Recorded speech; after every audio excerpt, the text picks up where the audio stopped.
नमस्कार दोस्तों, आप देख रहे हैं बी स्टार न्यूज। मैं हूं आपके साथ बुलबुल भारद्वाज। रुक करते हैं बुलेटिन का।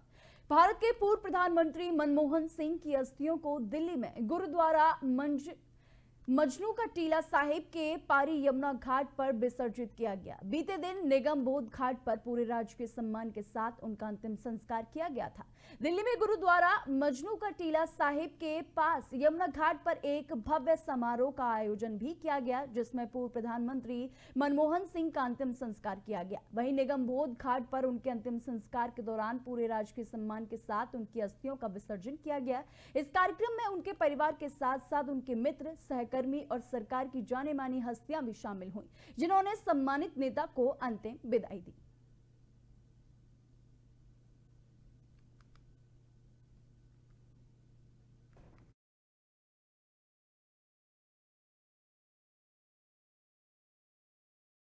वहीं बिहार राज्य धार्मिक न्याय बोर्ड के पूर्व प्रमुख और भारतीय पुलिस सेवा के सेवानिवृत्त अधिकारी आचार्य किशोर कुणाल का रविवार को पटना में हृदयाघात से निधन हो गया। वहीं किशोर कुणाल के निधन पर केंद्रीय मंत्री गिरिराज सिंह का कहना था कि आचार्य किशोर कुणाल का देहांत हम सभी के लिए दुखद है और समाज के लिए अपूर्णीय क्षति है। वे सिर्फ एक प्रशासनिक अधिकारी नहीं थे। जब उन्होंने सेवानिवृत्ति ली थी तो उन्होंने आध्यात्मिक दुनिया में अपनी एक अलग छाप छोड़ी। मंदिर किस तरह लोगों की सेवा कर सकते हैं, पटना का हनुमान मंदिर इसका एक जीता जाता उदाहरण है। आगे उन्होंने क्या कुछ कहा, सुनिए। आचार्य किशोर कुणाल जी का देहांत हम सबों के लिए दुखदाई है, अपूर्णीय क्षति है समाज के लिए। किशोर कुणाल जी एक केवल प्रशासनिक अधिकारी नहीं थे। जब वो आईपीएस के रूप में काम कर रहे थे तो भी उन्होंने अपना एक छाप छोड़ा था एडमिनिस्ट्रेशन का, और जब वो रिटायरमेंट के बाद आध्यात्मिक जीवन में भी अपना एक छाप छोड़ा, चाहे राम मंदिर अयोध्या का हो, चाहे हनुमान मंदिर, मंदिरों से कैसे समाज की सेवा की जा सकती है, ये महावीर मंदिर पटना सबसे बड़ा लोगों के लिए उदाहरण है, एग्जाम्पल है। आचार्य किशोर कुणाल जी का देहांत। के महावीर मंदिर ट्रस्ट के सचिव किशोर कुणाल के निधन पर बिहार भाजपा अध्यक्ष दिलीप जायसवाल का भी बयान सामने आया है, जहां उन्होंने कहा कि उनके निधन से बिहार और पूरे देश के सनातनी दुखी हैं और हम ईश्वर से प्रार्थना करते हैं कि उनकी पुण्य आत्मा को शांति प्रदान करें। और पूरा देश के सनातनी मर्माहत है उनके मृत्यु से, और हम भगवान से प्रार्थना करते हैं कि उनके पुण्यात्मा को जो है शांति प्रदान करें। और हम लोग पूरा बिहार मर्माहत आज उनके मृत्यु के समाचार सुनकर हैं, और पूरा देश के सनातनी मर्माहत है उनके मृत्यु से, और हम भगवान से प्रार्थना करते हैं कि उनके पुण्यात्मा को जो है शांति प्रदान करें। और हम लोग पूरा बिहार मर्माहत आज उनके मृत्यु के समाचार सुनकर हैं, और पूरा देश के सनातनी मर्माहत है उनके मृत्यु से, और हम भगवान से। किशोर कुणाल के निधन पर बिहार के एमएलसी संजय मयूख ने कहा कि सामाजिक और धार्मिक जगत का एक चमकता सितारा हमारे बीच से चला गया। ये बहुत दुखद है क्योंकि किशोर कुणाल प्रशासनिक सेवा में अधिकारी रहते हुए समाज सेवा से जुड़े थे।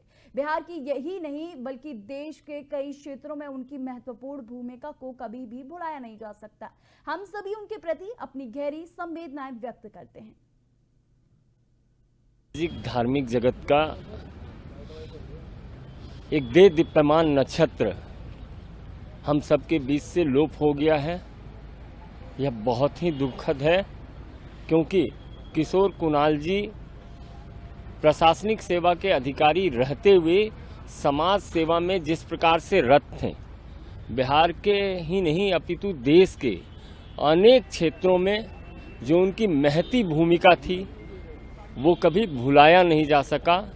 बिहार का ही नहीं देश का प्रत्येक वो सनातनी और वो सामाजिक व्यक्ति जो समाज में रत रहता है वह आज बहुत ही दुख की स्थिति में है। धार्मिक जगत का एक दे दीप्यमान नक्षत्र हम सबके बीच से लोप हो गया है। यह बहुत ही दुखद है, क्योंकि किशोर कुणाल जी प्रशासनिक सेवा के अधिकारी रहते हुए समाज सेवा में जिस प्रकार से रत थे, बिहार के ही नहीं अपितु देश के अनेक क्षेत्रों में जो उनकी महती भूमिका थी वो कभी भुलाया नहीं जा सका। बिहार का ही नहीं देश का प्रत्येक वो सनातनी और वो सामाजिक व्यक्ति जो समाज में रत रहता है वह आज बहुत ही दुख की स्थिति में है। धार्मिक जगत का मैदानी जगहों पर भी बर्फबारी शुरू हो गई है। पर्यटक स्नोफॉल का जमकर लुत्फ उठाते हुए नजर आ रहे हैं। कई इलाकों में बर्फ की सफेद चादर बिछ गई है। स्नोफॉल का नजारा देखकर पर्यटकों में खुशी की लहर दौड़ गई है। वहीं श्रीनगर और कश्मीर के मैदानी इलाकों में मौसम की पहली बर्फबारी हुई, जिसमें घाटी बर्फ की चादर में लिप्त हुई नजर आई और स्थानीय लोगों और पर्यटकों के चेहरे पर खुशी छा गई। स्नोफॉल से ढकी घाटी कितनी खूबसूरत लग रही है, इस वीडियो में आप देख सकते हैं कि किस तरीके से पेड़ों पे, घरों पर और जहां तक नजर जाती है वहां पर स्नोफॉल नजर आ रहा है। जहां पर बर्फ की जो चादर है वो सभी जगह छाई हुई है। वहीं पर्यटक इस नजारे को देखकर अपने आप को जो है काफी खुशी महसूस कर रहे हैं। जहां पर देखा जा सकता है कि पर्यटक काफी खुश नजर आ रहे हैं। वहीं मैं आपको बता दूं कि जम्मू कश्मीर में ये पहली बर्फबारी हुई है जहां पर काफी स्नोफॉल देखा गया है। जहां देख सकते हैं कि पेड़ों से लेकर घाटी तक, घाटी से लेकर पर्वतों तक जहां तक भी नजर जाती है वहां पर सिर्फ और सिर्फ बर्फ से ढकी हुई चादर नजर आ रही है।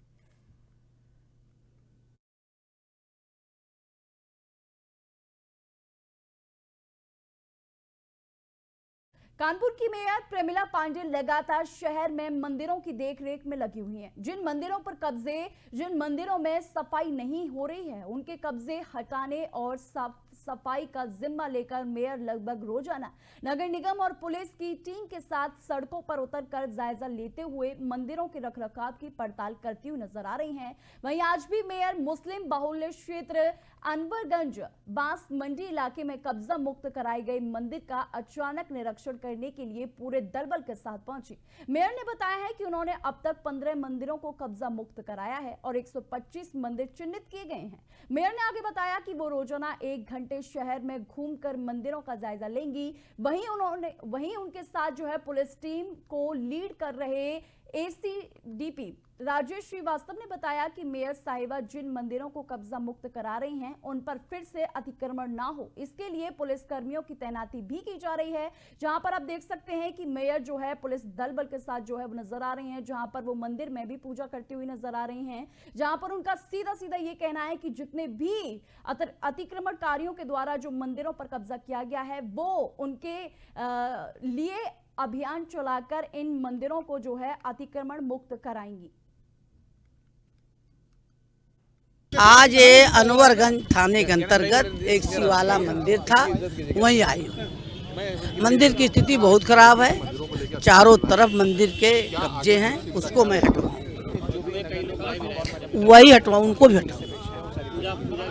पूजा के बाद हम जब सब खाली कराऊंगी तो मैं बताऊंगी पूजा कौन करेगा। अनवरगंज क्षेत्र में जो मंदिर है, महापौर मैडम ने जो भी दिशा निर्देश दिए हैं इसको सुरक्षित रखने के और अग्रिम कोई अतिक्रमण न हो, हम लोग निश्चित रूप से इसके लिए कमिटेड हैं कि भविष्य में चाहे मंदिर हो चाहे मस्जिद हो, कोई भी अतिक्रमण का शिकार न हो और जो भी अगर कोई दूषित करने का प्रयास करेगा तो उसके खिलाफ ठोस कार्रवाई होगी। आज ये अनवरगंज आपके राष्ट्रीय संयोजक अरविंद केजरीवाल ने एक बार फिर भाजपा पर जमकर हमला बोला है। उन्होंने कहा कि भाजपा किसी भी तरह से चुनाव जीतना चाहती है, चाहे बेईमानी से क्यों ना हो, लेकिन दिल्ली की जनता ऐसा नहीं होने देगी। हरियाणा और महाराष्ट्र विधानसभा चुनावों में उन्होंने जो हथकंडे अपनाए थे, हम उन्हें उस हथकंडे का इस्तेमाल करके यहां जीतने नहीं देंगे।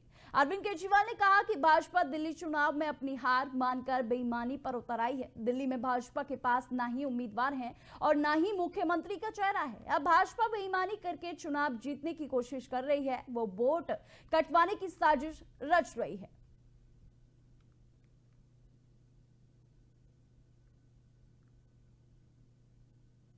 अब बीजेपी बेईमानी से चुनाव लड़के किसी भी तरह से जीतना चाहती है और वो सारे हथकंडे अपना रही है। एक तरह से भारतीय जनतंत्र को उसने ताक पे रख दिया है। उनकी बला से देश जाए भाड़ में, किसी भी हालत में वो चुनाव जीतना चाहते हैं, लेकिन दिल्ली की जनता ये होने नहीं देगी। जो हथकंडे इन लोगों ने महाराष्ट्र और हरियाणा में ऐसा कहा जाता है कि अपनाए, उन हथकंडों से दिल्ली में उनको जीतने नहीं देंगे। अभी थोड़े दिन पहले हम लोगों ने आपको बताया था कि किस तरह से इन्होंने एक ही विधानसभा में शादरा में 11,008 वोट काटने के लिए एप्लीकेशन दी। बकायदा बीजेपी के लेटर हेड पे बीजेपी की मोहर लगा के 11,008 वोट एक ही विधानसभा में काटने के लिए दी। अब बीजेपी बेईमानी से चुनाव लड़के किसी भी तरह से जीतना चाहती है और वो सारे हथकंडे अपना रही है। इस बार नए साल में सर्दी का सितम सताएगा। मौसम विभाग ने नए साल में उत्तर भारत में शीतलहर, बारिश और बर्फबारी की संभावना जता दी है। मौसम विभाग ने कहा है कि 30 दिसंबर से 2 जनवरी तक हिमाचल प्रदेश, जम्मू कश्मीर, पंजाब, हरियाणा और राजस्थान के कुछ इलाकों में तेज शीतलहर चल सकती है। मौसम विभाग ने कहा है कि हिमाचल प्रदेश के कुछ इलाकों में तेज शीतलहर चलने की संभावना है। वहीं जम्मू कश्मीर, लद्दाख, मुजफ्फराबाद, पंजाब, हरियाणा और राजस्थान के अलग अलग इलाकों में भी शीतलहर की स्थिति बन रही है। मौसम विभाग ने कहा है कि 29 दिसंबर को पश्चिमी और पूर्वी उत्तर प्रदेश में तापमान में गिरावट आएगी।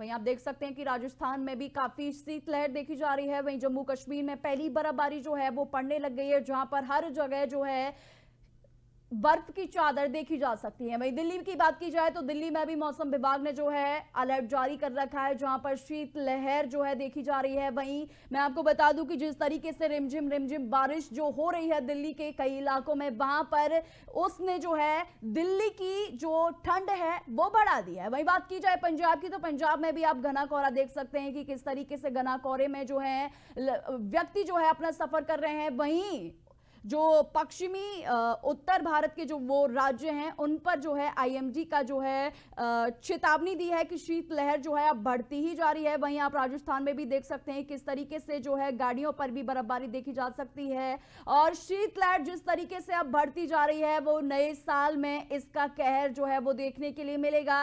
राजस्थान हो, जम्मू कश्मीर हो, दिल्ली हो या पंजाब हो, जहां पर हर जगह जो है शीतलहर देखी जा सकती है। वहीं मैं बात करूं 2024 की तो 2024 के जो साल है वो जल्द ही खत्म हो जाएगा। वहीं बात की जाए नए साल की 2025 की तो वहां पर जो है जनवरी में ही जो है काफी ठंड इन शहरों में देखी जाएगी। लगातार ठंड का जो शीतलहर है वो बढ़ती ही जा रही है। ठंड का प्रकोप हर राज्य प्रदेश में देखने के लिए मिल रहा है।